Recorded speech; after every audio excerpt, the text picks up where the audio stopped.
la rue, y'avait le vieux schnock, toujours posté derrière ses rideaux. Il surveillait tout le quartier et le bloc, se prenant pour Marlon Brando. Nous on jouait sur les garages du matin jusqu'à la tombée du jour. Lui débarquait dans une rage d'insultes et de grands discours.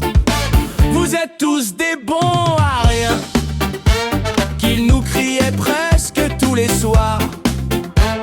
Pour un ballon dans son jardin, c'était le début d'une nouvelle histoire. Le vieux schnock, c'était la terreur du trottoir. Le vieux schnock, on l'entendait du matin au soir. Le vieux schnock, toujours prêt pour une engueulade, jusqu'au jour où dans le quartier on lui a coupé la parade.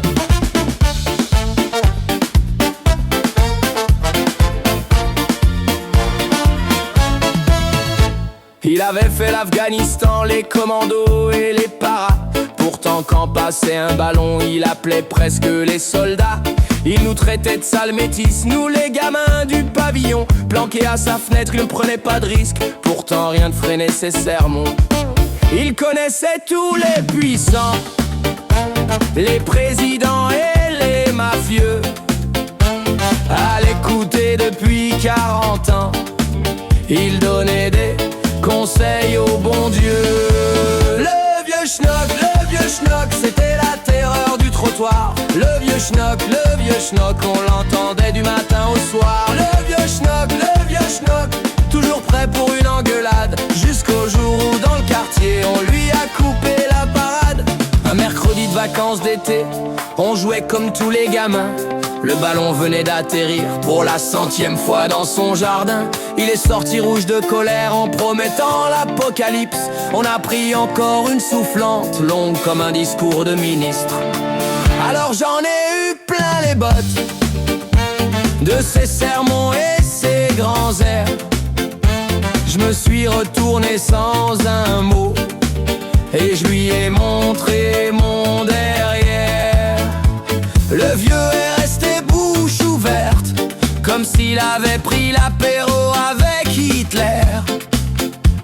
Depuis ce fameux après-midi, plus un bruit n'est sorti de chez le père. Le vieux schnock, c'était la terreur du trottoir. Le vieux schnock, on l'entendait du matin au soir. Le vieux schnock, toujours prêt pour une engueulade, jusqu'au jour où dans le quartier on lui a coupé la parade.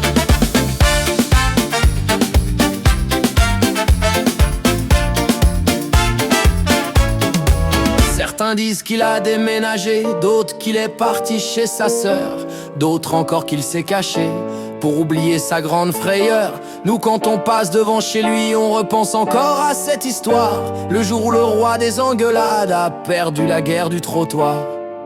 Dans le quartier on en rigole encore, même 15 ans après les faits. Comme quoi parfois pour faire taire un homme, pas besoin d'armée, juste une paire de fesses bien placées. Le vieux schnock, c'était la terreur du trottoir. Le vieux schnock, on l'entendait du matin au soir. Le vieux schnock, toujours prêt pour une engueulade, jusqu'au jour où